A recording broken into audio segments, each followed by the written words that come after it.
Écoutez le monde vétérinaire autrement sur Veto Micro, un podcast produit par Thémavet. Bonjour, je suis Sophie Wilforn, vétote multicasquette, et je me suis fixée comme mission l'amélioration du quotidien des vétérinaires. Et moi je suis Marine Slove, vétérinaire touche-à-tout, journaliste, consultante et cofondatrice de VetoJob. Bienvenue sur le podcast qui rend la parole aux vétérinaires. Grâce à ce média, nous pouvons enfin livrer notre regard sur la profession. Un regard qui nous est propre, même s'il diffère parfois de la version idéalisée bien ancrée dans l'imaginaire collectif. Vous entendrez ici des consoeurs et confrères, praticiens ou non, se confier sur une tranche de leur existence et interroger leur quotidien de vétérinaire. Nous avons voulu ici nous raconter tels que nous sommes, parler de notre rapport au métier bien sûr, mais aussi et avant tout de notre rapport à la vie. Ici pas de tabou, pas de langue de bois et surtout pas de culpabilité. Vous êtes ici chez nous, mais surtout, vous êtes ici chez vous. Belle écoute. Bonjour à tous et bonjour à toutes. Aujourd'hui, sur Veto Micro, j'accueille Stéphane Houdet. Bonjour Stéphane. Bonjour Sophie. Alors Stéphane, la façon la plus simple de te présenter serait de dire que tu es à la fois vétérinaire, promo ENVN en 1994 et joueur professionnel de tennis en fauteuil roulant. Il y a un peu plus que ça. Tu as un sacré palmarès de médailles aux Jeux paralympiques, médaillé à chaque jeu depuis 2008. Donc, d'ailleurs, je peux te laisser peut-être préciser quel jeu et quelle médaille. Alors, les premiers étaient effectivement en 2008 à Pékin. J'ai eu une médaille d'or dans l'épreuve du double messieurs, tennis fauteuil, comme tu le précisais. En 2012, c'était presque ma meilleure année puisque je perds en finale du simple et j'obtiens une médaille d'argent, mais également une médaille de bronze en double. Et finalement, ce sont pas mes meilleurs jeux, donc peut-être qu'on en parlera plus tard, mais la suite a été plus belle avec une médaille d'or 4 ans plus tard à Rio et à nouveau à Tokyo. Alors c'est déroulé en 2021 puisque la pandémie nous a tenu en haleine une année supplémentaire, mais ça m'a permis d'être triple champion paralympique à l'occasion de ces derniers Jeux et en même temps porte-drapeau de la délégation française pour les Jeux de Tokyo. Super, merci pour ces précisions. Et effectivement, ouais, on aura l'occasion d'en parler parce que déjà j'ai des questions qui me pendent au nez. Tu as aussi 23 tournois de Grand Chelem, donc 4 en simple, 2 à Roland-Garros, 2 à l'US Open et puis 19 en double également. C'est bien ça ? Exactement. Tu l'as précisé toi-même ou tu l'as pas précisé ? Je ne sais plus. Non, tu as précisé que tu étais porte-drapeau à Tokyo, mais tu n'as pas précisé que tu étais aussi officier de la Légion d'honneur. On aura également l'occasion d'en discuter, bien évidemment. Alors, il y a évidemment un tas de choses à raconter sur toi, mais l'objectif dans ce podcast, que tu sais, c'est que ce soit toi qui les raconte et pas moi, si tu es d'accord. Alors, généralement, je commence pour ce podcast par pourquoi vétérinaire, mais je vais d'abord te demander le sport ou les animaux, quelle passion est apparue en premier lieu ? Dans mon cas, c'est très facile, c'était clairement le sport, et plutôt les jeux de balles. Tout ce qui concernait les jeux entre un instrument et une balle, je crois, m'ont passionné depuis aussi loin que je puisse m'en souvenir. Donc c'était tout à fait clairement le sport. Vers quel âge, du coup ? Mes premiers souvenirs, au moment où je suis rentré dans un club, c'était à 7 ans, c'était en 1977. Mais je pense que depuis tout petit, je jouais sur la plage avec mon père ou avec ma mère. Ils étaient gymnastes tous les deux et ils nous emmenaient avec ma sœur dans leurs épreuves, dans les gymnases où j'adorais l'ambiance sportive, mais je détestais la partie échauffement de la gym. En revanche, j'adorais m'amuser sur les différents agrès et je crois que j'avais besoin de quelque chose en plus que la gym. Donc assez tôt, je prenais un ballon, une balle, un objet. Et donc on va dire que c'était peut-être à 3-4 ans. J'ai aussi des photos, souvenirs où plus jeune je me vois m'amuser avec des instruments et des ballons. Ok, donc c'était le ballon, la balle dans le sang. Et donc du coup je passe sur ma vraie première question dans le podcast, on va dire. C'est pourquoi vétérinaire ? Pourquoi vétérinaire ? Ça c'est assez étrange, mais en fait à l'époque où en classe de terminale, je savais pas trop quoi faire. Eh bien, j'ai surtout suivi le rêve de ma petite amie de l'époque qui, elle, voulait être vétérinaire. Et donc, je me suis inscrit en classe prépa veto. Elle ne l'a pas eu et moi, je l'ai eu et j'ai continué et je me suis passionné pour les animaux et pour le métier presque en arrivant à l'école ou les années qui ont suivi puisque même si j'avais un chat, si j'avais eu un chien plus jeune, que mon grand-père lui était passionné par les oiseaux, j'ai vécu avec, mais plutôt de loin et j'ai jamais trop regardé Dactari, j'ai jamais été sous ce mode-là de jeunes futurs vétérinaires qui rêvent d'être vétérinaires.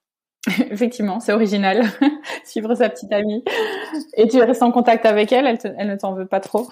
Non, pas du tout. Elle a fait une école de commerce et puis moi j'ai fait ses études vétérinaires et puis ensuite j'ai exercé. Et c'est vraiment un métier passion fantastique, mais qui n'était pas, je pense, au départ je voulais être pilote de chasse. Voilà, donc ça c'était vraiment mon rêve de gamin. Et donc pilote de chasse, tu t'es pas dit, parce que du coup je me pose la question, tu as continué le sport bien évidemment pendant tes études, j'imagine. À ce moment-là, tu te disais pas je veux faire le sport de manière professionnelle ou si?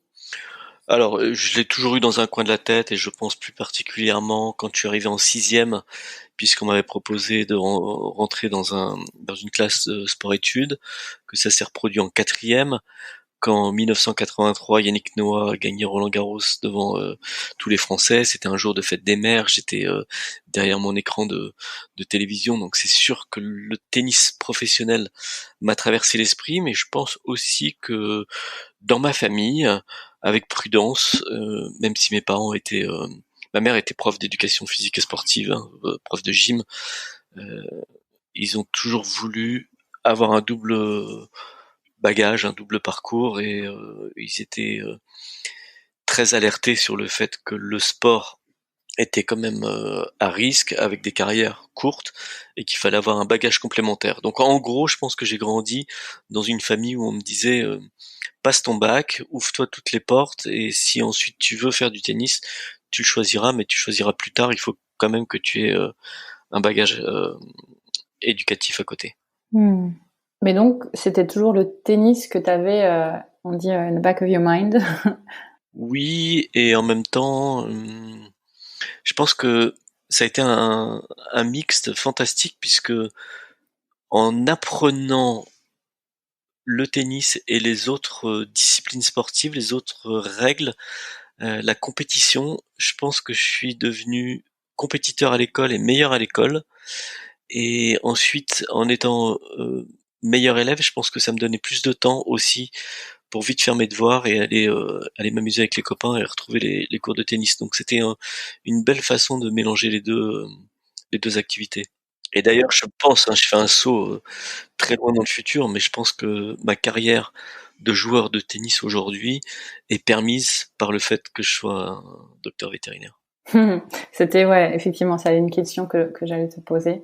Oui, donc tu as toujours, enfin, finalement, l'un a alimenté l'autre. Tu as toujours continué le sport pendant ta scolarité. Ça t'a permis d'avancer. Et à quel moment tu t'y mets de manière, enfin, on va dire, plus professionnelle, que tu commences à faire des concours, assez jeune? Dis-moi. Au tennis? Ouais. Ah non, mais au tennis, je tente l'aventure du joueur de tennis professionnel uniquement quand je découvre le tennis en fauteuil roulant. Donc D'accord. Ok. là, c'est après l'exercice de la profession veto, parce que quand je suis plus jeune, à 17 ans, je pars en classe prépa, et là, je vais interrompre clairement ma entre guillemets carrière de joueur, parce que je suis un bon joueur régional, je suis champion régional. Je suis numéro 13 français dans ma catégorie d'âge, donc je vais jouer les championnats de France et je joue mes derniers championnats de France en 1988 et je crois que je perds au premier tour sur un demi-finaliste qui s'appelle Rémi Dupré et j'ai dû faire 3 jeux, donc je suis bon dans ma région, mais je suis à des années-lumière de la possibilité de devenir un joueur international, donc c'est avec sagesse que je range mes raquettes, en tout cas pendant les 2 années de classe prépa, qu'ensuite je vais jouer à nouveau quand je suis à l'école, mais je suis loin de la possibilité de devenir un joueur pro. Donc je je tente même pas l'aventure. Et en revanche, après mon accident, là, je vois une fenêtre puisqu'on est moins nombreux et qu'il y a une possibilité de le faire en étant athlète paralympique. Parce que raconte-nous la suite. Alors, donc tu passes tes études, tu t'es diplômé. À ce moment-là, tu te lances dans la pratique vétérinaire et puis malheureusement, tu as cet accident. Alors, malheureusement, c'est ce qu'on dit à l'époque. Ouais. Mais oui, tout à fait. Ouais, je commence par un Tour de France des remplacements. J'ai été formé sur les petits animaux et je décide en sortant de l'école d'aller voir ce qui se passe dans les fermes et chez les gros animaux. Tout début, je vais travailler plutôt en Bretagne et assez rapidement, je trouve un remplacement dans l'Allier, dans le Charolais. Et je fais mon premier hiver dans le Charolais. Et puis ensuite, ça se passe tellement bien qu'en 1996, je décide de m'associer avec le vétérinaire chez lequel je travaille. Et pour fêter notre future association, on décide de faire le tour d'Europe des capitales à moto. Et donc c'est au courant de l'été 96 que j'ai cet accident et que ma pratique va être modifiée puisque j'imagine à mon réveil que ça va être difficile de continuer à s'occuper des gros animaux, donc je change de sujet de thèse et je m'oriente sur une pratique petits animaux. Je fais une thèse sur les études de marché, les implantations de cliniques vétérinaires à activité canine, pour en garder un aspect pratique aussi, en me disant peut-être que des fruits de cette thèse, eh bien je ferai une mise en pratique et j'essaierai moi-même de faire une étude de marché et de créer ma propre clinique. Et c'est ce qui va se passer. Et je crée une clinique à activité canine là en 1997-98 et à mi-chemin entre Grenoble et Chambéry dans le département de l'Isère. Et donc à la base, tu aurais préféré faire de la mixte ou de la rurale? Alors au tout départ, quand je suis arrivé à l'école, comme je te disais tout à l'heure, où j'étais pas parti pour être Dactari, ce que probablement je choisirais aujourd'hui, mais au tout départ, j'ai en tête de faire de l'aquaculture. Et je sais pas pourquoi, j'ai vu un bateau au large des côtes monégasques, un bateau de l'Ifremer, et je me dis c'est vraiment le truc que je veux faire. Et je découvre finalement, parce que j'étais certainement pas assez proche de la diversité de la profession, je découvre en arrivant en première année qu'il va d'abord falloir être généraliste avant d'envisager de faire de l'aquaculture en deuxième année. D'ailleurs, c'est ce qui va expliquer que je suis un peu déçu en première année et que je vais la faire 2 fois en faisant d'autres activités, y compris des activités sportives. Et, et donc, je choisis la formation canine, mais après, j'ai envie de la compléter et avec grand plaisir, je vais m'occuper des gros animaux. Tu découvres à tâtons en fait la pratique de la médecine vétérinaire et tu prends goût progressivement aux différentes facettes qu'elle peut t'offrir, j'ai l'impression. Exactement. Et qu'est-ce qui t'as fait ta thèse sur l'étude de marché, t'avais un côté entrepreneurial en toi qui te guidait là-dessus? Alors, d'un côté oui, et de l'autre côté, je pense que c'était aussi très intéressé, puisqu'au départ, je faisais une thèse sur les aplombs des bovins et cet aspect physique du parage des bovins dans les fermes est devenu complexe après l'accident. Donc, je me suis dit, il faut que je trouve un sujet plus facile que je vais pouvoir faire probablement depuis mon lit d'hôpital ou bien dans mon centre de rééducation pour commencer derrière un ordinateur. Et on avait plusieurs professeurs qui travaillaient sur le management, qui travaillaient sur les études de marché, cette partie justement entrepreneuriale du vétérinaire, qui était une formation qu'on avait peu, en tout cas en France à cette époque-là, et qui forcément m'intéressait. Et donc j'ai eu l'opportunité avec Marc Gogny, qui par la suite est devenu directeur de l'école vétérinaire de Nantes et également de Maison-Alfort. Et donc j'ai choisi ce sujet et puis je suis parti pour faire ça. Je suis allé la soutenir à l'école vétérinaire de Nantes par la suite en 1998. Tu me parais très résilient par rapport à ce qui s'est passé. Est-ce qu'à l'époque, qu'est-ce que tu te disais à l'époque, au moment de ton accident? Est-ce que tu as remis en question directement le métier de vétérinaire de manière générale, ou vraiment, c'est comme tu le dis là, je pourrais pas faire la rurale, mais je vais m'orienter vers la canine? Alors, on passe par plusieurs étapes, hein, et je pense que la première, c'est personne ne m'aimera. En fait, la résilience, elle commence là, c'est-à-dire qu'on a un corps qui est modifié, qui est abîmé, et quand on se regarde, même si moi j'étais surpris sur mon lit d'hôpital de constater qu'après l'accident, les médecins avaient récupéré la jambe et j'avais à nouveau mon membre inférieur gauche avec des fixateurs externes dans tous les sens. Donc j'étais surpris, mais je me suis dit, mais je suis bête, c'est vrai que c'est exactement ce qu'on aurait pu faire avec un chien. Donc oui, ce joli mécano va sauver ma jambe, même si ça n'a pas été le cas 8 années plus tard, mais on en parlera tout à l'heure. La première question, le premier parcours de résilience, c'est autour de l'amour de soi et de se dire si on s'aime pas soi-même, on a peu de chances que les autres nous aiment. Donc c'est plus ce volet-là auquel on pense plutôt que la profession. Et effectivement, la profession va venir ensuite, où je me dis, aussi parce que j'ai grandi dans cet univers, hein. Mon père disait toujours, tant qu'il y a de la vie, il y a de l'espoir, et, et même au moment de l'accident, j'avais compris tout de suite que ma jambe était foutue, mais qu'a priori mon visage n'était pas touché, que ma tête n'avait pas touché, que je sentais mon corps, qu'il n'y avait pas de lésion médulaire. Et donc assez rapidement, je me suis dit qu'à quelques centimètres près, parce que en fait, pour bien comprendre mon accident, je suis à moto, je double une voiture qui se déporte au même moment pour doubler des vélos et qui me coince sur la file de gauche. Et, et donc j'arrive pas à me rabattre et je touche la voiture qui arrive en face. Et donc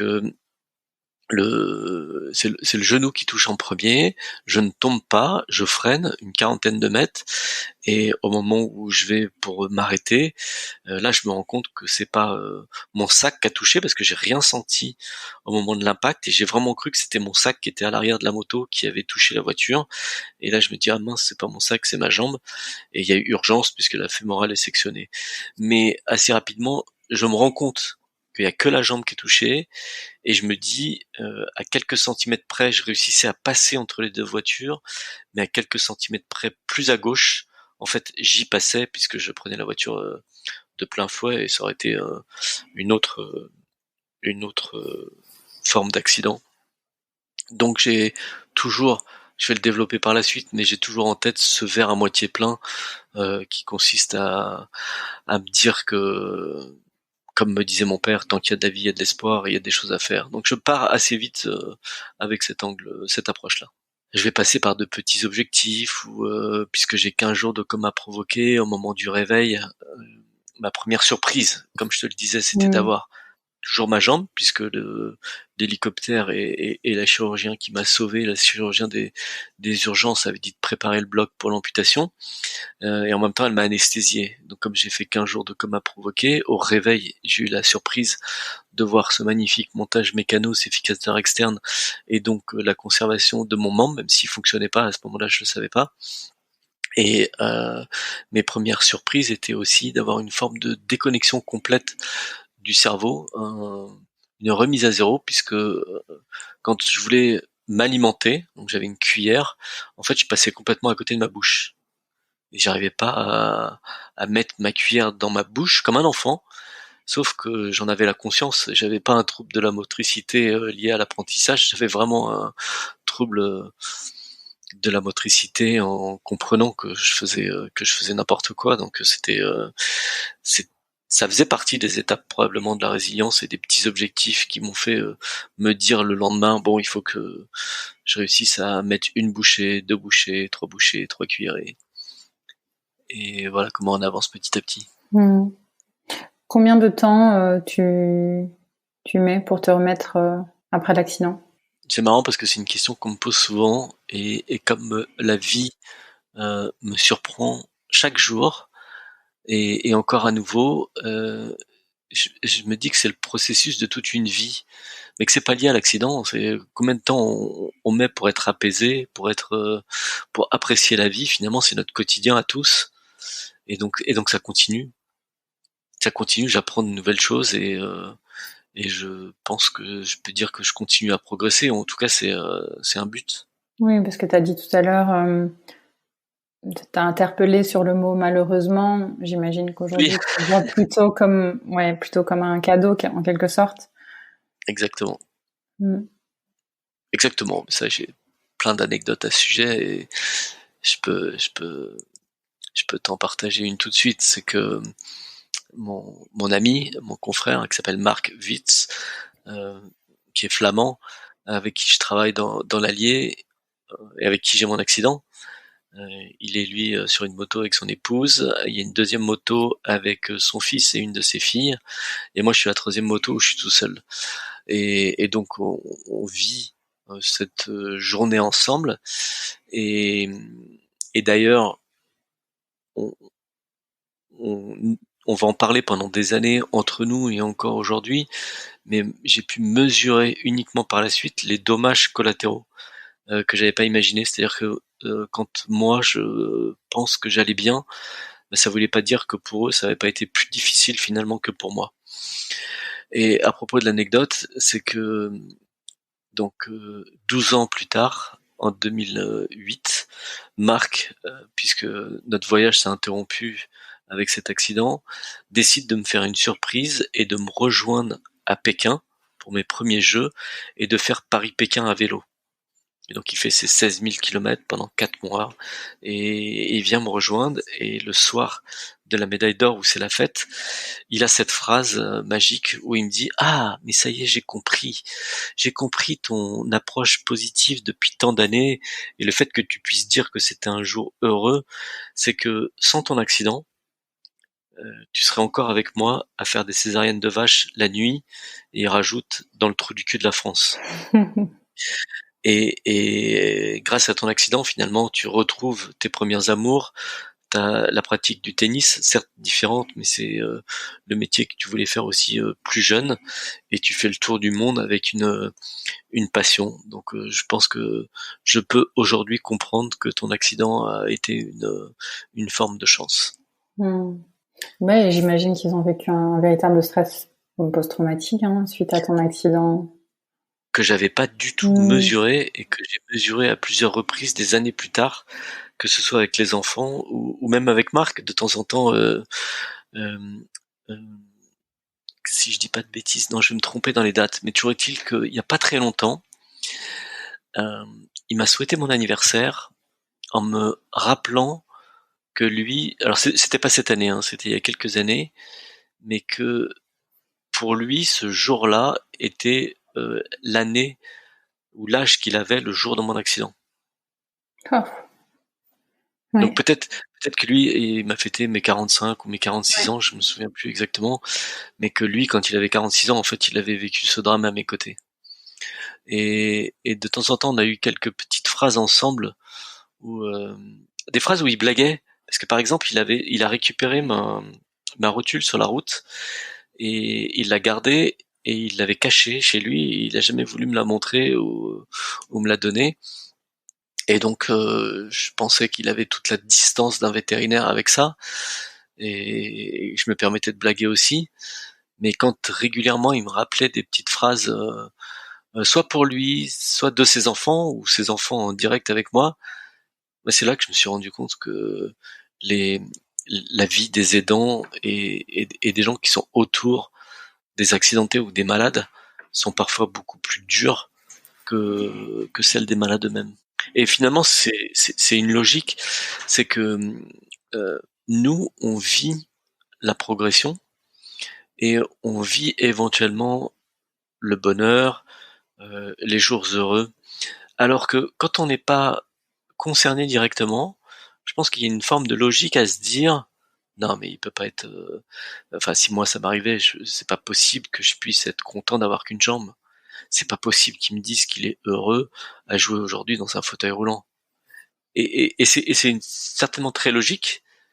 Donc les approches et les résiliences des aidants et des gens qui sont autour sont probablement plus difficiles que celles des concernés. Parce que moi, quand je dis que je suis heureux, c'est pas, je le vis et donc je peux le ressentir, alors que celui qui est autour va avoir du mal. Je prends l'exemple avec ma maman qui a dit une fois, je joue au foot avec mes garçons et avec elle, et mes garçons étaient petits, mais enfin en tout cas mes deux aînés. Et donc Paul et Julien, on faisait un petit match à 2 contre 2 et il perdait. Et il disait mais c'est toujours trop dur avec papa, il est trop fort. Et ma mère a fait cette réflexion de dire mais non, votre père, on peut le battre. En plus votre père il est handicapé. Et alors que c'était un mot que je n'utilisais pas, où j'essayais avec mes enfants de leur dire toujours que effectivement j'avais une prothèse électronique, j'étais bionique, que j'étais adapté. En fait, j'avais une jambe en moins, mais j'avais trouvé une solution qui était magique, qui me permettait de faire beaucoup plus de choses. Donc, j'utilisais pas ce mot handicap ou handicapé qui correspond à une impossibilité de faire quelque chose. Et je comprenais que ma mère me disait ouais mais moi tu sais mon fils je l'ai fait avec 2 jambes, ensuite il a eu une jambe raide et puis maintenant il en a plus qu'une. Donc pour elle c'était plus difficile que pour moi. Je comprends très bien cette partie-là. Aujourd'hui, parce qu'à l'époque, j'avais même pas mesuré, j'avais même pas imaginé. Il y a du soutien qui est offert, j'imagine, justement à l'entourage dans ce genre de situation, ou peut-être pas assez. Ça commence, où il y en a, où il y en a eu. En tout cas, c'est possible. Mais je pense que l'approche primaire, elle est plutôt autour des malades et des accidentés. Donc, on a mis ça en place récemment parce qu'on l'a mesuré. J'ai travaillé pendant 9 ans avec le ministère des Armées à la reconstruction des blessés, et moi c'était la reconstruction par le sport des blessés. On se rendait compte qu'il y avait un travail à faire avec les aidants qui était très important. Et cette période alors que tu décris toi-même comme étant la période jambes raides, avec du recul pour toi c'est une phase de transition. Comment ça se passe entre le moment de l'accident, donc tu repratiques, et puis à un moment donné tu décides de te faire amputer. C'est quoi les éléments clés de cette période? Alors, donc ça va durer 8 ans, et c'est un process de tentative de tentative de trouver une nouvelle solution. C'est-à-dire que au départ, j'ai plus de genoux et j'ai du mal à relever mon pied. J'ai un déficit de releveur, donc j'ai une articulation qui fonctionne plus du tout, et j'en ai une deuxième, celle de la cheville, qui est très très déficiente. Et je réfléchis en vétérinaire, et je me dis je laisserai pas un chien dans cet état-là, donc il faut que je trouve quelque chose. Et je cherche des greffes internes, des poses de prothèses, des greffes pour poser des ligaments. Je pense à une greffe de membre inférieur. Je me souviens qu'à l'époque, ça avait été fait à Bordeaux. On parle souvent des greffes de main, mais il y avait aussi une greffe de jambes, mais qui avait duré, je pense, qu'une douzaine de mois. En tout cas, ça avait été très court. Je recherche des solutions aussi orthopédiques, et puis c'est un parcours où j'observe aussi ce qui se passe ailleurs. Je regarde beaucoup du côté des prothèses et des amputés, et il y en a aucun qui me fait rêver. Je les vois marcher avec difficulté. Je continue dans mon parcours aussi médical à chercher une solution, et je vais rencontrer un médecin à Paris qui me dit oui, vous avez raison, peut-être que le mieux pour vous ce serait une amputation, mais sachez qu'à 45 ans tous les amputés sont en fauteuil roulant.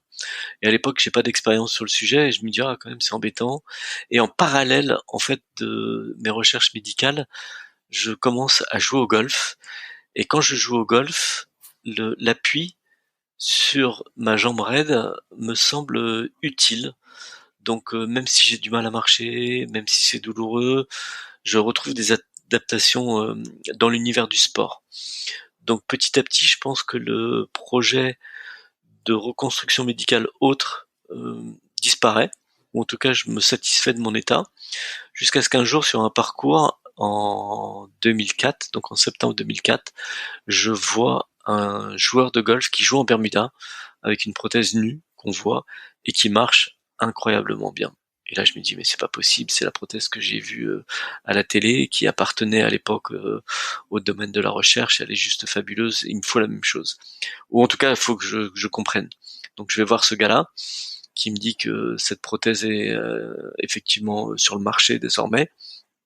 Et surtout, il me dit qu'il a eu une jambe raide pendant 3 ans, que c'était l'enfer, et qu'il avait décidé de se faire amputer. Et je dis mais c'est incroyable, c'est mon histoire et c'est exactement ce que je veux. Donc dans la foulée, je vais appeler le chirurgien qui s'est occupé de moi à la suite de mon accident quand j'ai été rapatrié, parce que mon accident, je l'ai peut-être pas dit, mais ça s'est passé en Autriche et j'ai ensuite été rapatrié à Nantes, à la polyclinique de l'Atlantique.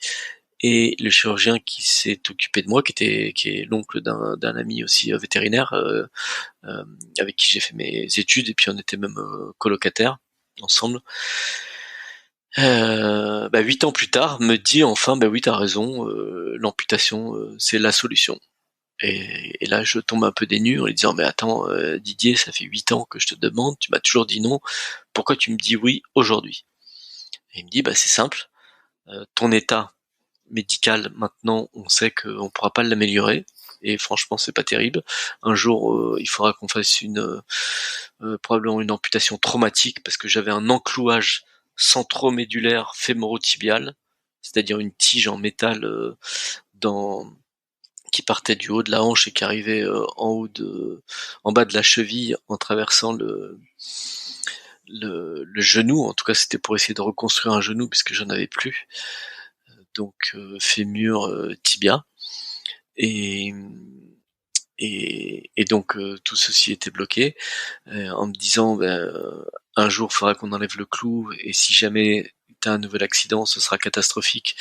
Donc effectivement c'est mieux de prévoir la date de l'amputation, d'autant plus qu'on a fait des progrès sur les prothèses et que si on ne le fait pas tu vas avoir mal au dos un jour et donc on va empirer la situation. Donc je prends la décision de la date et ensemble on va faire ça au mois de décembre. Un peu comme un cadeau de Noël, puisque c'était le 28 décembre 2004. Tu le vis vraiment comme un cadeau de Noël à ce moment-là? C'était... Ah ouais. Ouais. Ouais, c'est fantastique.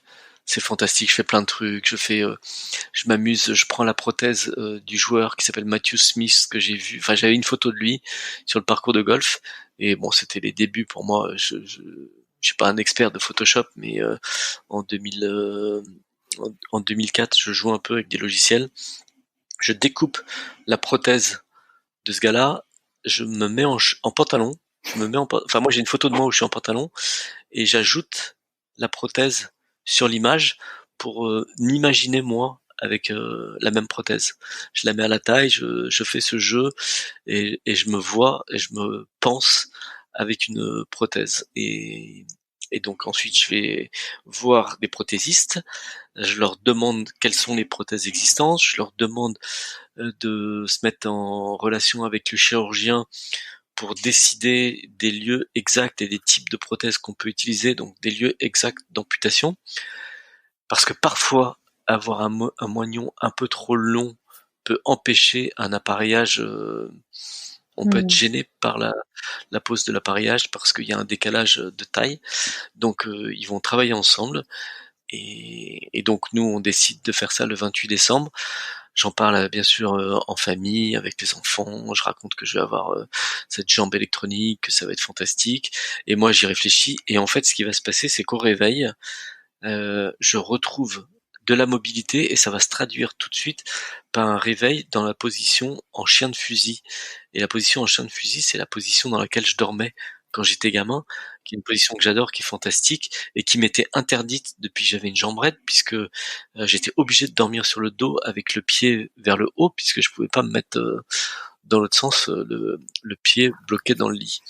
Donc je vais avoir ça, et en même temps, je fais une analyse fonctionnelle, c'est-à-dire que je mesure ce que je peux faire avec une jambe raide, et je mets dans une case de l'autre côté tout ce qu'on peut faire avec une prothèse. Et ça m'en rend un fichier Excel incroyable où j'ai 100% de fonctionnalité quasiment d'un côté et très peu de l'autre. Donc la comparaison est vite faite. Et donc ça va être doublé d'autres choses, c'est que j'avais un ostéome qui était assez conséquent dans le quadriceps. Et quand le chirurgien m'a amputé, il a enlevé cet ostéome qui était extrêmement douloureux. Et donc je vais retrouver une cuisse. Il me manque un chef de quadriceps, mais je retrouve une cuisse souple, douce, non douloureuse. Donc voilà, je me souviens que je me réveille avec un grand sourire. Super. Donc que des avantages. en fait? Aucun des Alors que avantages. des avantages, une grosse frayeur des Ouais. mois plus tard, très très grosse frayeur puisque le temps de la cicatrisation, les chirurgiens vont me permettre, non pardon, les prothésistes et les kinés dans mon centre de rééducation vont me faire un plâtre autour du moignon pour que je puisse essayer de marcher avec une prothèse. Et en fait, le premier jour où je vais avoir une prothèse, où je vais apprendre à marcher avec une prothèse, j'ai fait ça pour ça, donc j'attends ce jour où je vais enfin passer le pas. Eh bien, je n'y arrive pas du tout. J'arrive pas à marcher avec, j'arrive pas à passer le pas. J'ai maintenant une prothèse avec une jambe raide et je suis déçu, surpris, enfin étonné. Je me dis mais c'est pas possible. En fait, je vais pas pouvoir marcher avec la prothèse. Et donc le kiné me dit mais t'inquiète pas, on n'a pas reçu le genou qu'on voulait, donc on t'a mis un ancien genou, mais demain on recevra la nouvelle prothèse et tu pourras réessayer. Donc j'ai passé une nuit à me demander si j'allais pouvoir remarcher et le lendemain ça a été fabuleux puisqu'ils m'ont mis la prothèse et c'était la première fois qu'ils voyaient un malade amputé, enfin un amputé plutôt, marcher aussi bien. Donc on a filmé avec la jeune kiné aussi qui était là en stage, qui découvrait, et c'était magique. Et là je me suis mis à marcher dans tous les sens et à me dire que j'avais eu raison, quoi. Mais il m'a fallu peut-être 15 ou 16 heures. Le stress. C'est particulier, ouais. Comme quoi l'anticipation positive mentale, j'imagine, a eu une grosse part à jouer dans ta récupération. Oui, et alors d'autant plus sur les histoires d'amputation, puisque ça m'a permis de travailler sur la douleur du membre fantôme. Et donc, comme je faisais croire à mon cerveau que j'avais un corps qui était parfaitement intègre, eh bien, je n'ai que très peu de douleurs de type membre fantôme. En fait, pour bien expliquer, on imagine aujourd'hui, les chercheurs ont imaginé que la douleur naissait de la confusion qu'il y a dans le cerveau entre l'émission d'un message, en gros, j'ai envie de me gratter les doigts de pied, et sa non-réception, qui provoque le message ah non mince, j'ai plus de pieds, j'ai plus de jambes, c'est l'enfer, et donc là il y a douleur. Et pour éprouver cette hypothèse, ils ont utilisé des miroirs qu'ils ont mis à 90 degrés, 2 miroirs qu'on met à 90 degrés, qui nous permettent de reconstituer le symétrique de notre corps. Et donc, par exemple, on regarde son bras gauche, on a l'impression de voir son bras droit. Donc, si on écrit de la main gauche dans les miroirs, on a l'impression d'écrire du bras droit. C'est un jeu qu'on peut tous faire, hein. On se met en 2 miroirs à 90 degrés et on verra le symétrique de la partie qui se reflète. Donc, moi, j'ai fait ça.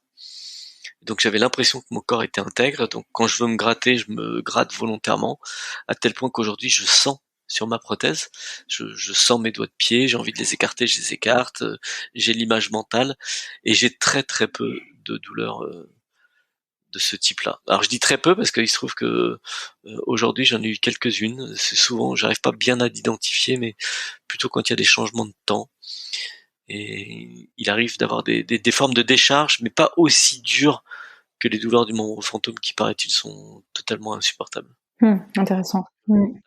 Je fais un tout petit peu marche arrière. Tu te mets à jouer au golf. Pourquoi ? Parce que tu te dis que forcément à ce moment-là, j'imagine que le tennis c'est pas possible et que tu as quand même envie de continuer le sport. Oui, c'est exactement ça, en sachant que il y a même une étape intermédiaire à la sortie du centre de rééducation. Mon côté compétiteur, je cherche quand même à avoir des activités où je vais pouvoir me défier. Et comme je peux pas marcher, que je marche avec des béquilles, je peux pas faire grand chose, je vais aller jouer au bridge. Et donc là je suis dans un petit village du sud de la France et je joue au bridge et j'adore ça et c'est probablement la seule chose que je puisse faire à l'époque. Mais on va dire 3-4 ans plus tard, à l'approche des années 2000, c'est un délégué médical qui passe me voir et qui me dit qu'il a commencé à jouer au golf, que c'est fantastique, qu'il aimerait beaucoup que j'aille avec lui. Et je lui dis j'ai joué un peu quand j'étais à l'école véto, j'adorais ça, mais je peux pas marcher, donc je peux pas faire un parcours. Et lui me force la main et me dit mais t'inquiète pas, on va prendre une voiturette et puis on va faire le parcours. Et je dis ouais d'accord, ok, comme ça je viens avec toi. Et et on passe cette belle journée. Et en fait, je vais partir jouer sur le golf d'Aix-les-Bains à l'époque avec une voiturette et je joue très très bien ce jour-là. Et je me dis ça c'est vraiment un truc qui pourrait m'épanouir. Je vais me lancer là-dedans. Et je me lance à fond dans le golf. Au point de devenir numéro 1 français, si je me trompe. Au point de devenir même numéro 1 européen. Voilà. En 2003 et 2004, ouais, exactement. Donc plutôt pas mal. D'ailleurs, on n'en a pas parlé de ton esprit compétiteur. Ça, c'est quelque chose que tu as toujours eu? Oui, je pense, ouais. Ouais, si je joue, si je me souviens de mes parties de Monopoly, de Yams, avec ma petite sœur, ou même on jouait aux billes, on jouait aux coureurs sur la plage, on construisait des circuits, puis on déplaçait les coureurs avec une bille. J'ai toujours voulu gagner. Et mauvais perdant ou pas? Pas du tout. C'était vraiment mon moteur, c'est la compète. J'ai besoin qu'il y ait une forme d'enjeu. Donc si on joue pour s'amuser, je suis moins concentré. En revanche, je respecte beaucoup l'adversaire et plus fort que moi, et je me dis aujourd'hui aussi que plus fort que moi me permet de m'améliorer et m'aide à être meilleur. Donc finalement, j'ai pas d'adversaire, j'ai que des partenaires qui me permettent moi de faire mieux les fois d'après. Ok. Donc prothèse. Quand est-ce que le tennis réapparaît dans ta vie? Le tennis, alors donc les dates clés. Août 1996, j'ai mon accident de moto. Septembre 2004, donc 8 ans plus tard, je rencontre Matthew Smith, l'amputé qui marche fantastiquement bien avec une prothèse. Octobre 2004, je le rencontre à nouveau, et novembre 2004, je le retrouve en Espagne, à Sitges, sur le golfe de Sitges, où je le rencontre, et en même temps je rencontre Johan Cruyff, le célèbre joueur de foot, qui partage sa partie de golf avec moi. En fait, je vais passer une demi-journée avec lui. Et à l'époque où moi je suis le numéro 1 en Europe de cette discipline, dite handi golf, je rêve de la création d'un circuit mondial qui n'existe pas. Et donc je partage ce rêve à Johan Cruyff, qui me dit, écoute, c'est une superbe idée. Je vais te présenter mon directeur de fondation et on va faire ça ensemble. On va travailler ensemble sur le sujet. On va faire ça ensemble. Et effectivement, le lendemain, il me présente son directeur de fondation et on commence à travailler sur ce sujet.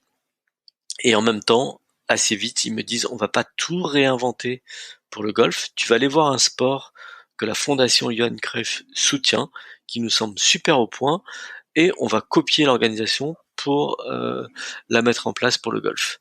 Et c'est lui qui m'envoie voir du tennis en fauteuil en décembre 2004. Donc je vais début décembre 2004, je pense. Donc je vais voir un tournoi qui se joue à côté de Grenoble. Et donc là, je découvre le tennis fauteuil. Je m'associais dans un fauteuil avec ma jambe raide, mais je peux pas vraiment jouer. Mais je vois des joueurs jouer. Et donc en décembre, je suis amputé. Je pars dans mon centre de rééducation à côté de Grenoble. Et là, au réveil, j'essaye de jouer au golf. Et comme je me déplace en fauteuil roulant, assez vite, je prends une raquette et je tape avec une balle contre le mur de ma chambre ou contre le mur du centre de rééducation.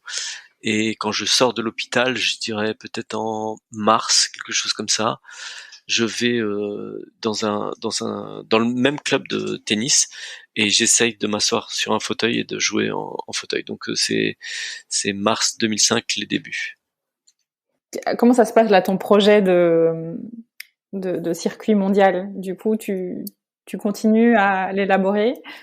Et non, au final, je vais pendant longtemps jouer au golf et au tennis.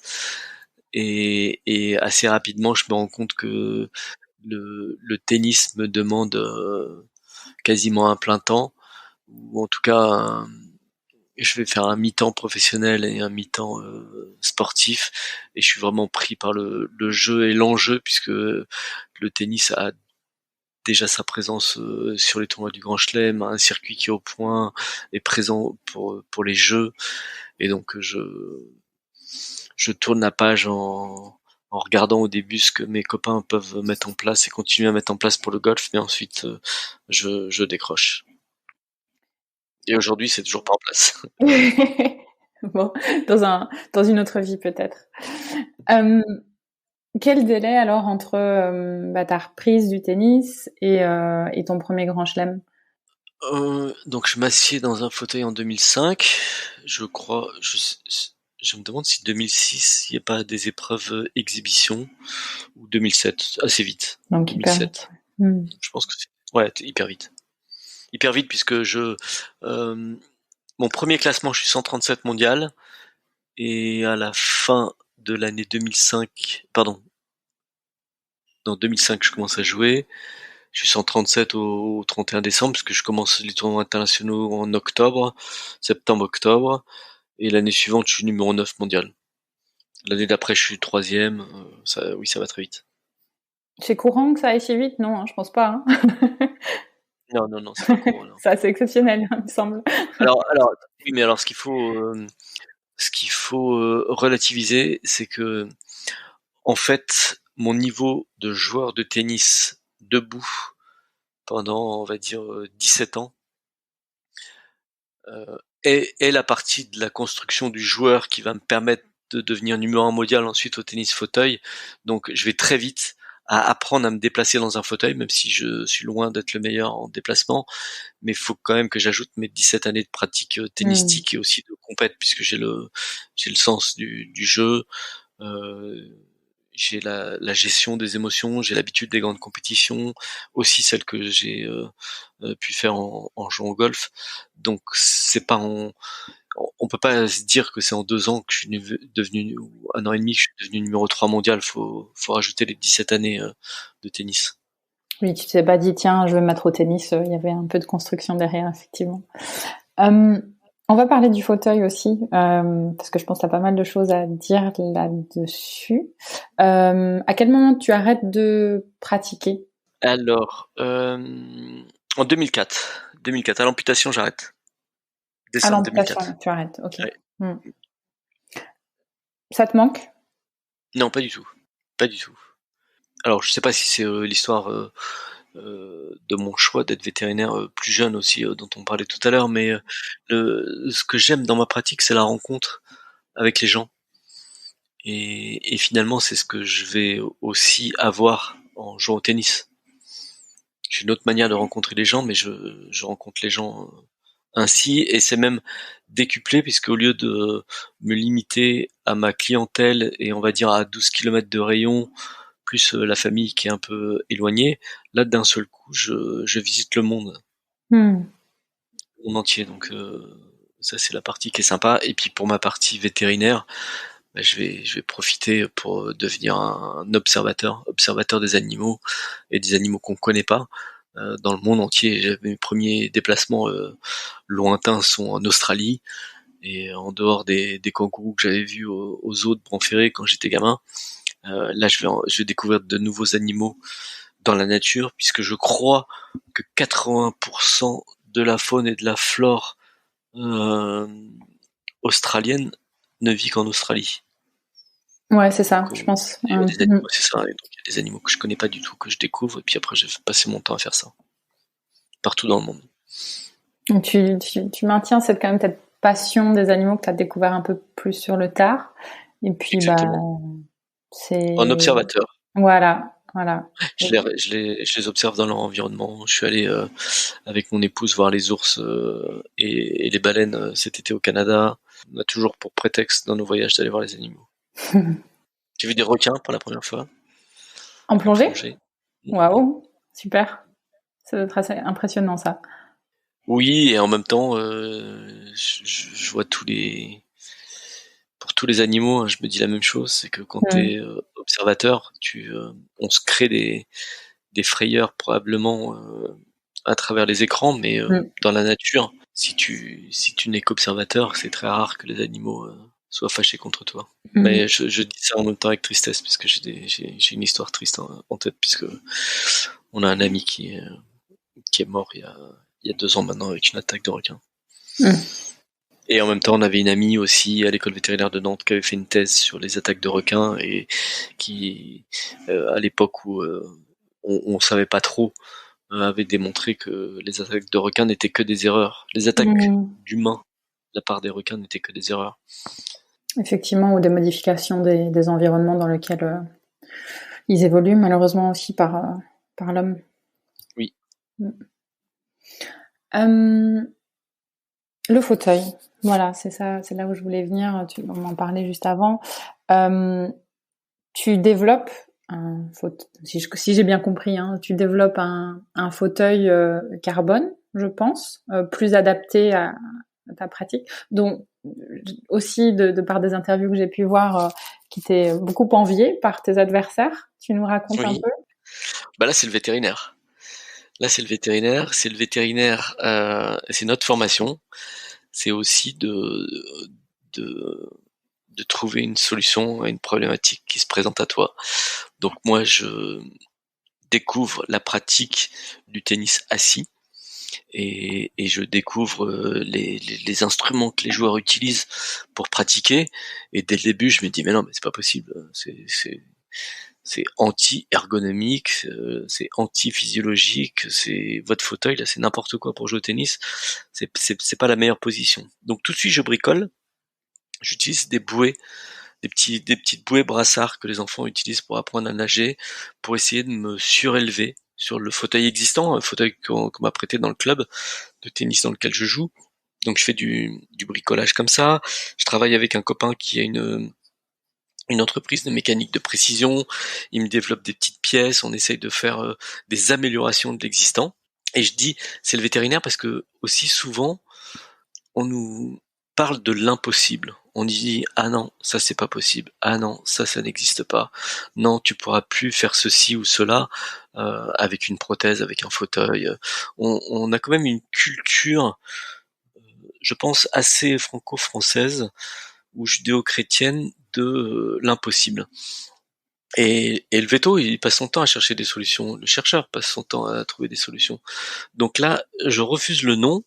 Et je me dis, et d'ailleurs ça va devenir une petite philosophie par la suite, où je me dis, bah, si c'est possible, c'est déjà fait, si c'est impossible, je le ferai. Et je trouve des compétences, même je crée un collège de compétences autour de moi. Il y a des gens qui sont extraordinaires partout, et ils me proposent des solutions. Donc on travaille là-dessus, et je vais voir au retour des Jeux de Pékin une équipe de chercheurs de biomécanique, le laboratoire de biomécanique des arts et métiers à Paris, et en fait c'était mes voisins, et je leur dis voilà, j'ai gagné une médaille d'or en double aux Jeux de Pékin avec un fauteuil roulant. Maintenant j'aimerais gagner aussi en simple. Est-ce que vous pourriez m'aider à faire mieux? Et ma question était la suivante, enfin ma requête était la suivante, de dire quand j'ai appris à jouer au tennis plus jeune, je faisais un coup droit comme ça, je faisais un revers comme ça, est-ce que vous pourriez me faire rouler? Et donc ça a été magique, c'est qu'ils ont pris une page blanche et qu'ils sont partis du geste du joueur de tennis pour le faire rouler. Là où auparavant, les athlètes en fauteuil, en fait, sont des athlètes qui étaient en fauteuil au quotidien et qui, dans leur fauteuil de ville, ont eu l'idée d'une nouvelle pratique. Et donc ils sont arrivés avec leur fauteuil de ville en se disant tiens, on va essayer de jouer au tennis. Et petit à petit, ils ont amélioré l'existant en se disant ah oui, mais là, quand on se penche en arrière, on se casse la figure, alors on va mettre une roulette anti-bascule. Ah oui, mais là, on a du mal à tourner. Ah oui, bah alors à ce moment-là, on va incliner les roues, ça va nous permettre d'avoir un pivot plus conséquent, etc., etc. Donc c'est comme ça que les fauteuils ont été développés pour les pratiques sportives, là où moi je suis venu avec un geste sportif en demandant une réalisation adaptée à ce geste. Et c'est ce qu'on a fait avec les chercheurs des arts et métiers.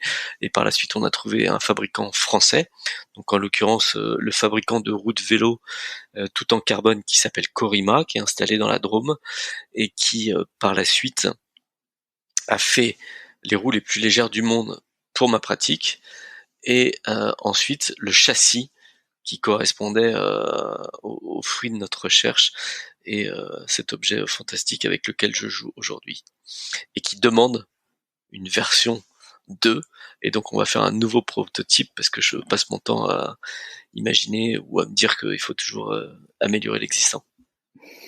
C'est hyper intéressant parce que tu vois, quand tu parles de c'est le vétérinaire en toi, souvent on fait des analogies un peu inverses sur le coaching, l'influence que le sport peut avoir sur une profession.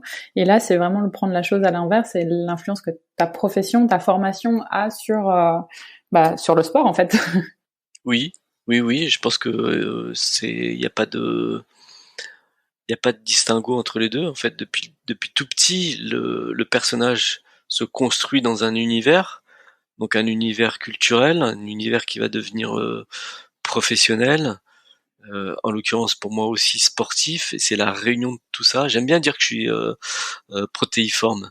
Je me retrouve avec les différentes casquettes où je suis persuadé que notre formation est quand même une formation d'ouverture sur le monde, et ça nous permet d'avoir appris à apprendre et d'aborder n'importe quel sujet. Moi, je me suis amusé à découvrir tous ces vétérinaires, à toi certainement encore plus que moi, tous ces vétérinaires qui soit ont des passions associées, soit carrément ont changé de profession et sont tous des gens qui vont vers l'excellence, que ce soit des photographes, des journalistes, des podcasteurs. J'ai même rencontré un coutelier à l'école. J'avais un copain qui fabriquait des montres.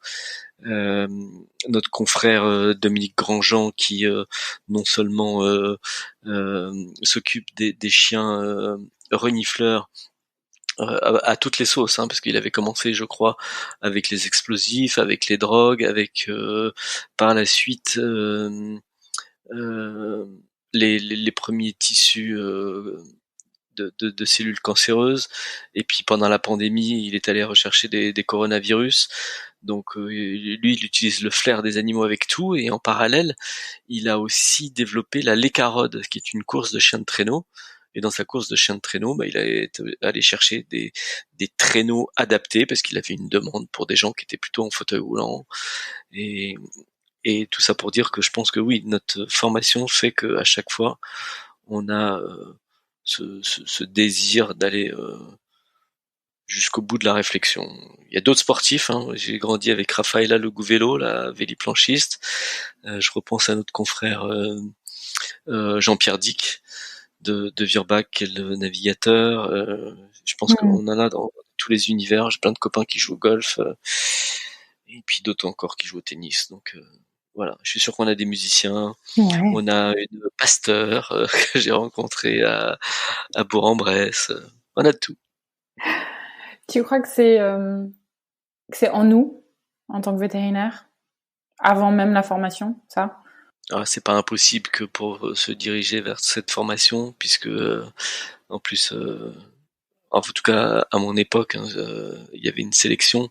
Il est possible qu'on soit guidé vers ces études et que ces études nous le rendent par la suite. Donc, il y a une vraie adéquation entre les deux. Après, même si on grandit pas avec ça, le fait de devoir poser un diagnostic, proposer un traitement et ensuite de la prévention, ça marche à toutes les sauces. Pour tous les métiers. Tous les métiers, c'est toujours ça.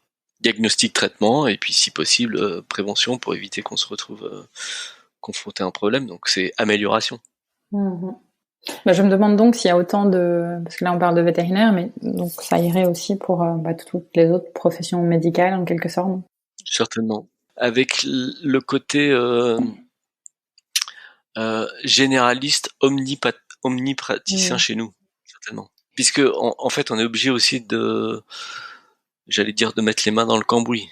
Le fait de devoir toujours faire associer la médecine et la chirurgie, ça nous oblige, enfin je sais pas, moi je vais te dire des bêtises, mais je suis capable de faire de la couture. Je fais de la couture sur mes vêtements, je fais de la couture sur mes gants, enfin je vais faire de la couture. Et pourtant je suis pas très bricoleur au départ, mais je vais trouver des solutions qui correspondent à ce qu'on a appris en chirurgie. Ouais, t'as raison, il y a un côté un peu MacGyver, quelque part débrouillard.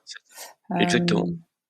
Et puis on ajoute à ça aussi la sensibilité aux animaux. Je pense que ça joue probablement aussi, quelque part. Oui, et puis je vais même ajouter une dimension économique, puisque dans l'histoire de MacGyver, parfois, il faut trouver une solution qui soit peu coûteuse aussi. T'es encore beaucoup en contact avec la profession aujourd'hui? Oui, j'adore ça. T'en penses quoi? Comment elle évolue? Alors, il y a pas très longtemps, j'étais invité à l'école vétérinaire de Nantes, puisqu'ils m'ont fait la surprise de m'offrir une promotion à mon nom. En tout cas, ce sont les élèves qui avaient choisi. Et donc là, les dernières évolutions que j'ai suivies et qui m'ont partagé étaient le fait de pouvoir euh, rentrer dans les écoles après le bac. Mhm. Alors, je sais pas si c'est une classe prépa intégrée ou si désormais, quand on va rentrer dans une école vétérinaire, on est sûr de sortir de l'école. Mais j'ai vu deux choses. J'ai vu l'arrivée des formations privées Mhm. et l'arrivée des possibilités de formation sans classe préparatoire. Mon premier a priori est un peu triste. Je suis un peu triste. Je suis un peu triste d'une façon générale de me dire que j'ai l'impression qu'en voulant toujours rechercher une forme d'égalité, d'équité, eh bien, je crains qu'on aille plutôt vers un nivellement par le bas. Et, et j'y pense quand j'observe ce qui se passe sur le niveau scolaire moyen général. Après, c'est vrai que j'en parle avec Marc Goni directement, hein, et donc il est en charge de la mission, je sais pas comment on dit d'ailleurs, ministérielle, étatique, qui était sur le choix de mettre en place ces écoles privées et ces formations. Et il avait l'air d'être plutôt positif en me disant qu'ils avaient des bonnes surprises en termes de niveau. Donc il faudra probablement un peu de recul et quelques promotions pour trancher. Mais peut-être que c'est à ce moment-là que je deviens un vieux con, mais au départ je me dis mince, la- le manque de sélection. En tout cas, je l'ai vécu à Sciences Po, puisque je me suis assis sur les bancs de Sciences Po après, avec un cursus qui était réservé aux sportifs de haut niveau. Et puis, je me suis intéressé au livre, je suis en train d'oublier son nom, mais il y a un prof de français qui raconte bien cette histoire. Je te redonnerai le nom. Avec plaisir. Tu pourras le mettre en bibliographie des podcasts, je sais pas si on dit ça, mais Si. il mesure. En fait, il raconte qu'à son époque, et son époque, ça date des années 70, 60-70, 10% des élèves de classe préparatoire venaient de milieux ouvriers. Donc, il défendait la possibilité d'un ascenseur social, là où le système qu'on propose aujourd'hui fait que je crois que c'est 0,1% des élèves de classe préparatoire qui viennent du milieu ouvrier. Donc en cherchant une ouverture des établissements, des classes prépa, des formations, il semblerait que c'est fait l'effet inverse, puisque seuls les parents les plus informés ont pu utiliser la carte scolaire, les bons établissements, les bons professeurs, ou même quand ils étaient dans des établissements qui étaient moins bien, on va dire, classés, et je vais le mettre entre guillemets, ils avaient les outils parallèles pour continuer la formation de leurs enfants. Ouais. C'est plus une problématique sociétale, du coup. Exactement, ouais. Là, par exemple, quand j'entendais, c'est ce matin, que on n'a pas assez de médecins en France et qu'on est obligé de valider des diplômes étrangers parce qu'on n'a pas assez de médecins. Ben, on est sur la même tangente en vétérinaire. Hein. Bien sûr. On a 40% des personnes qui tentent la profession aujourd'hui qui ont moins de 40 ans, donc c'est une vraie problématique aussi. Donc, ces écoles, en tout cas, ont déjà le mérite d'augmenter potentiellement le nombre de personnes entrantes. Après, à nous de trouver les moyens de garder les personnes qui sont rentrées. Je rebifurque vers ta carrière. Légion d'honneur. Un truc plutôt incroyable. D'abord chevalier, puis officier. Porte-drapeau aussi pour Tokyo. Je me suis posé la question de du patriotisme. Je me demandais si on n'est pas encore patriote, on le devient inéluctablement à ce niveau-là. Comment ça se passe? Je l'étais déjà avec une image en tête de faire briller la France à l'international. C'est ce que on parlait de formation, je pense que j'ai grandi avec les Lumières, en tout cas le fruit des Lumières, et donc j'ai ça en tête. On vient d'un petit pays où on a à peu près tout, et que si on peut continuer à faire briller la France à l'international, ça peut être une bonne voie. Donc des moments plutôt incroyables pour toi, j'imagine. Oui, c'était fabuleux. Alors après, l'histoire de la Légion d'honneur, en plus en ayant travaillé au ministère des Armées, il faut savoir que ce sont des promotions civiles pour moi, et que ce sont des promotions de fait, c'est-à-dire que les médaillés sont directement proposés à la grande chancellerie pour être en fonction de leur médaille, les médaillés d'or. Alors le parcours pour moi était le suivant, c'est-à-dire qu'en 2008, après Pékin, une médaille d'or à Pékin, c'est Nicolas Sarkozy qui m'a fait chevalier de la Légion d'honneur. 2012, 4 ans plus tard, comme tu peux pas être promu dans le même ordre, du fait du temps, j'ai été fait officier de l'Ordre national du mérite. Changement d'ordre. Et à nouveau 8 ans plus tard, donc retour des Jeux de Tokyo, là c'est Emmanuel Macron qui m'a fait officier de la Légion d'honneur aux côtés de Teddy Riner et de 2 handballeurs. On n'était que 4 à avoir récidivé en fait, et donc ce qui nous permettait d'être promus. C'est le plus haut grade entre guillemets, ou il y a encore un après Ah non, pas du tout. Ouais. Pas du tout, c'est très rigolo. On voit d'ailleurs aux boutonnières les différents grades quand on connaît. Donc, tu commences par un petit ruban, après tu as une rosace, et après sous la rosace, tu as un petit support qui au départ est argenté, et ensuite est argenté et doré, et à la fin est tout doré. Et ça c'est Grand Croix, et ça c'est le président de la République qui est le grand chancelier. T'as des gens qui reconnaissent et qui sont très attentifs à ça. Tu veux dire, à quel point de vue? Je sais pas, si je donne une conférence ou si je vais à un mariage, ça se voit, et donc les gens sont parfois interrogatifs. Tiens, c'est qui, c'est quoi, pourquoi il a ça? Et les gens qui connaissent les grades, surtout officiers, en général t'as ça quelques années après mon âge.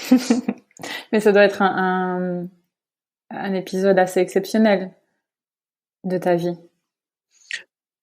Bah, disons que c'est une conséquence des médailles. Ouais. Donc c'est en même temps, je sais que c'est, comme je te disais tout à l'heure, une récompense qui pour moi est obtenue à titre civil. Donc je suis ravi d'avoir honoré la France sous cette forme-là.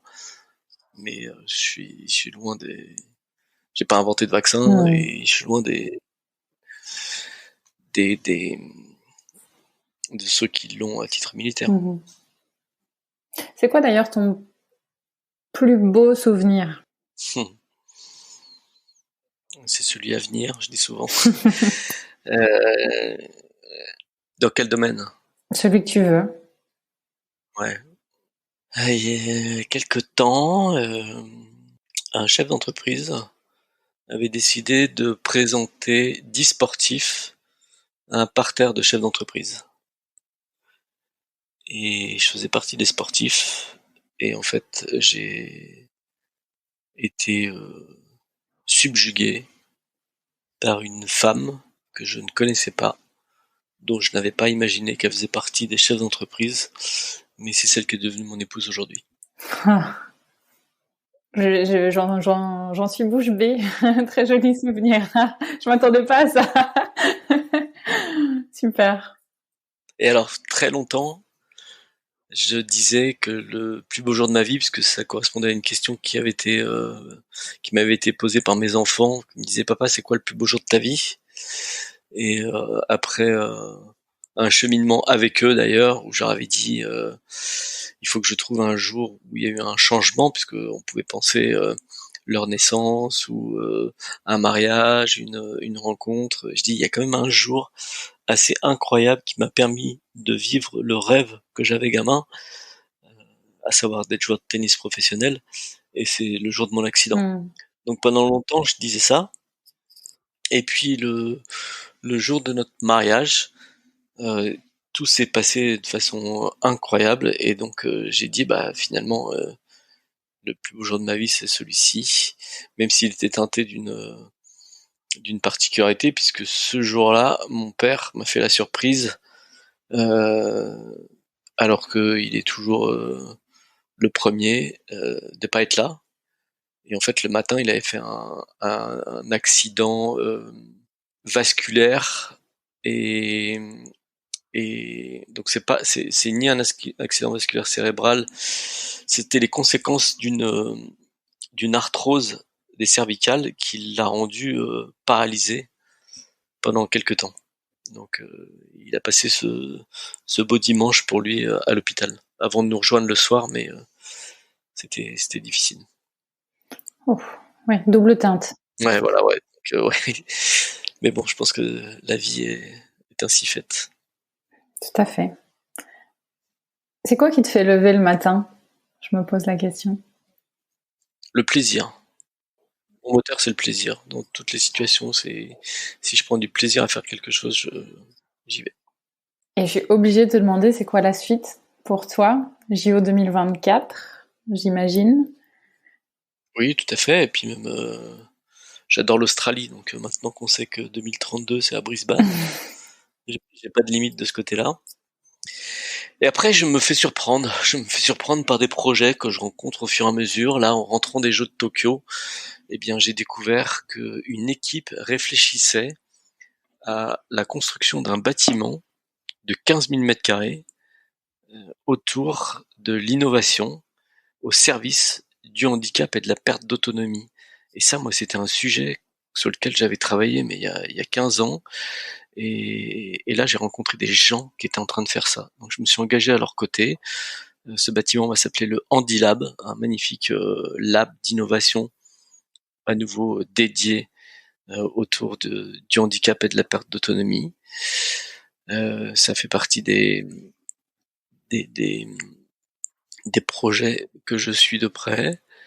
Et puis parfois je suis surpris pendant la pandémie où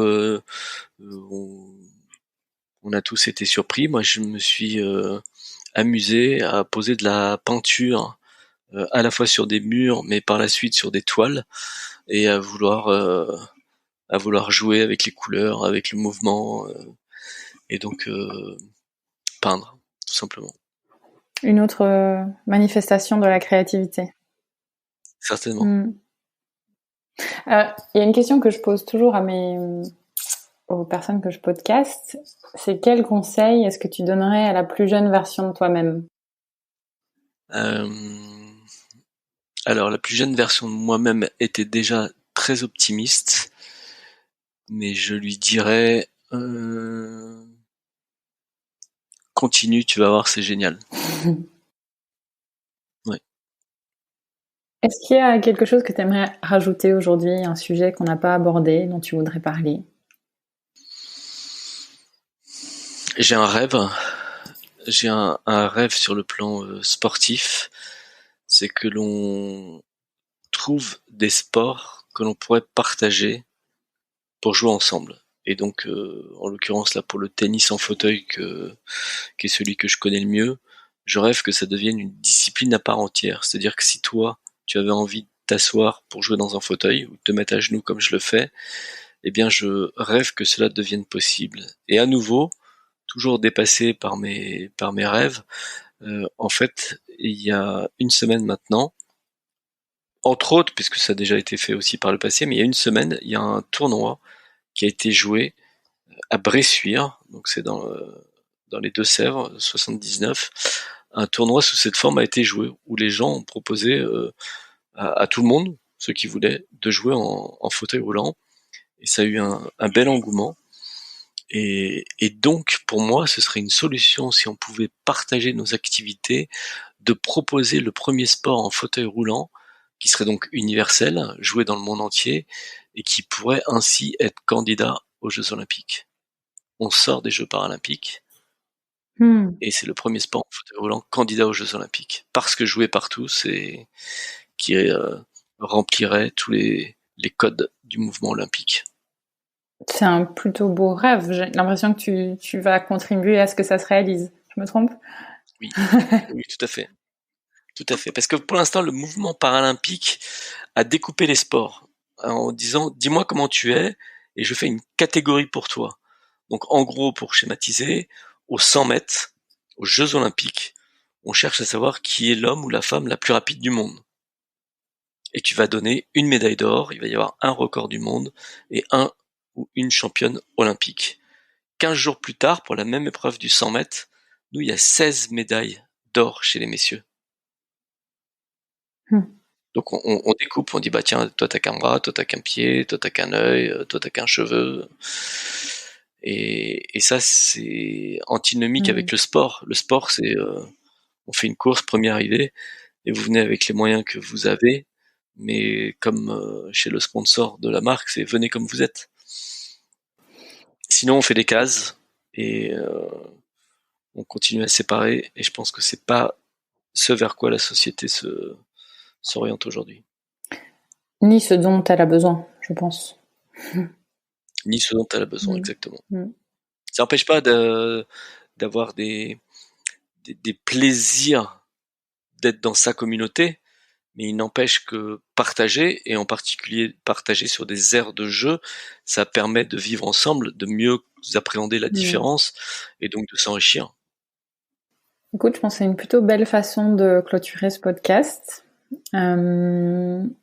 D'abord, je voudrais dire merci. Merci d'avoir pris le temps dans ton emploi du temps chargé et du fait que voilà, t'attends incessamment sous peu un petit ou une petite. Voilà. Est-ce que pour te suivre, si nos auditeurs veulent te suivre, j'ai vu que tu avais un compte Insta, est-ce qu'il y a des endroits particuliers ? Oui, c'est le mieux. C'est le mieux ? Instagram, que je vais remettre en activité parce que j'ai fait une pause, mais c'est le mieux. Super, je mettrai le lien du coup dans la biblio. Et puis après, je serai actif sur LinkedIn aussi, mais pour l'instant, j'ai fait pause de ce côté-là. Ok, parfait. C'est noté. Merci beaucoup. Je te souhaite plein de belles choses à venir.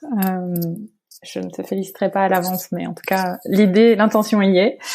Et je remercie tous nos auditeurs de nous avoir suivis pendant cette interview.